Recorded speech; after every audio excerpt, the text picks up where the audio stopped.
Ukuran yang kita pakai sebagai standar hidup kita akan menentukan cara kita belanja. Bagaimana Anda menilai hidupmu sendiri? Anda di standar hidup apa? Low, middle, atau high? Contoh, beli beras. Satu kali teman bilang gini, Hen, aku makannya beras diet. Saya nggak mau sebut brand ya. Harganya mahal, 1 kilo 180 ribu. Katakan, wow. Bayangin, beras 1 kilo 180 ribu ini katanya makan sebanyak apapun nggak akan gemuk. Saya mikir, saya beli beras sekilo paling mahal 15 ribu. Lah ini 180 ribu. Saya pikir gini, lebih baik saya nggak makan nasi daripada harus demi kurus beli beras 180 ribu per kilo. Kita harus ngerti keuangan kita. Waktu saya ngambil keputusan jadi hamba Tuhan, firman Tuhan berkata, kita harus berpadanan dengan panggilan. Artinya gini, kalau kita sadar kita memang terpanggil untuk tidak jadi kaya raya, kita hidup sederhana, kita harus berpegang pada keputusan itu bahwa ukuran hidup kita adalah sederhana. Nah, dari dulu saya memegang prinsip hidup saya harus sederhana. Nah, karena itu belanja apa, di mana, merek apa, itu akan jadi keputusan saya yang saya hati-hati sekali buat. Contoh gaya hidup. Anak muda senang banget nongkrong di kafe. Coba pikir, kafe yang banyak tuh di mana-mana tuh. Satu cangkir kopi, katakan latte, cappuccino, itu satu cangkir minimal 40 ribu, katakan. Kita mau habisin duit berapa banyak kalau kita nongkrong di kafe terus? Mana cukup satu cangkir, apalagi ngopi, bisa 2. Belum lagi yang manis-manis ya kan? Kita bisa menghabiskan uang ratusan ribu satu kali duduk di kafe.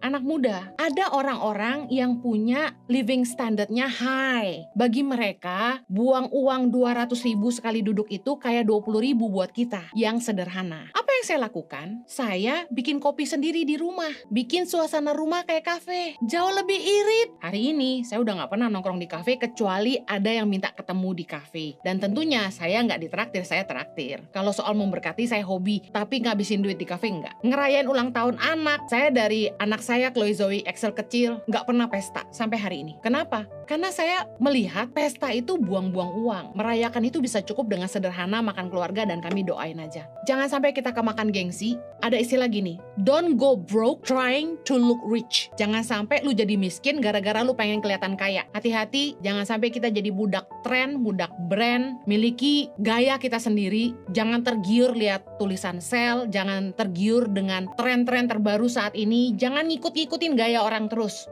Sadari kemampuanmu, tentukan pilihanmu. Jadilah bijak karena hutangmu gak akan dibayarin orang lain, hutangmu dibayar kamu. Kalau kamu mau berubah, lepas dari hutang, berubahlah gaya hidupmu, cukupkan diri dengan apa yang ada dan bersyukurlah.